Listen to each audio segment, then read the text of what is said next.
good morning, Trinidad and Tobago, and welcome to the Bourse Report. Well, as the World Cup and the Christmas season move towards its crescendo, we are taking a look at financial market results, which of course are being released as we approach the end of the year also. So today we're going to look at GraceKennedy Corporation, or GKC, as well as Agostini Limited, GKC for its 9-month period ended September, as well as Agostini Limited for its full fiscal year ended September 2022. So let's take a look at how both groups would have performed and what investors might expect in the coming months ahead. Turning firstly to GraceKennedy or GKC.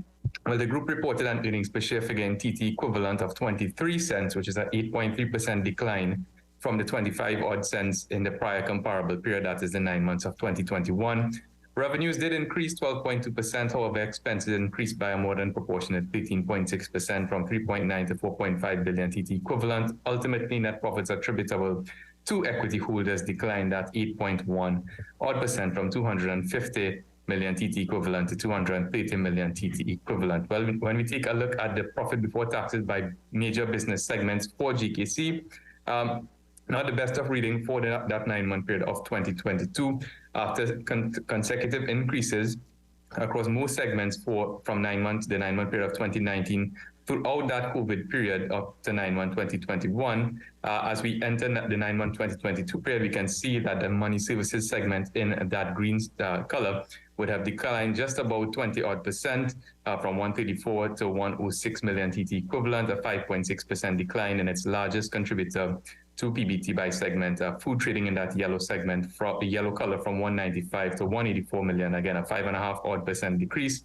A 68% increase in banking and investments, however, from 22 to 37 million TT equivalent, and insurance relatively flat around that 41 million TT dollar equivalent mark. So all in all, just a fairly minor slip in terms of overall profit before tax declines, but the major segments, of course, taking the brunt of those declines in terms of money services and food and trading. When we take a look at GKC's margins, after two consecutive periods of improvement or improving margins, there was a decline in margins, with that operating profit margin in yellow falling from 9% to 7.2%, and profit before tax margins falling from 8.9 to 7.2% as well, meaning Greece is having a bit more a challenge, especially in this inflationary environment, of turning every dollar of revenue into profit. So less of those revenues generated are being converted into profit. So at a price of $4.49, Greece is trading at a price to earnings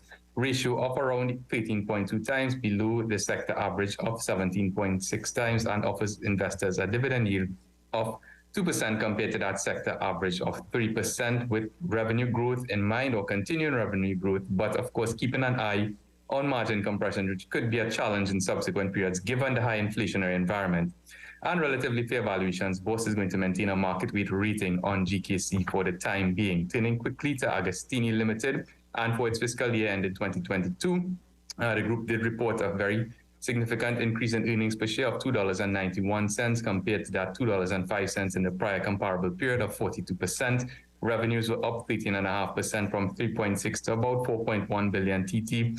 Operating profits were also up 40% from 307 to 431 million. Of course, that would be attributable in large part to cost containment in a particularly inflationary environment, and net profits attributable to equity holders ultimately increased from 142 odd million to 201 million. So certainly positive news for AGL investors in that regard. When we take a look at their segment profit before tax contributions, again, very good reading. Fast-moving consumer goods, or FMCG, up just around 50% year on year from 137 to 206 million.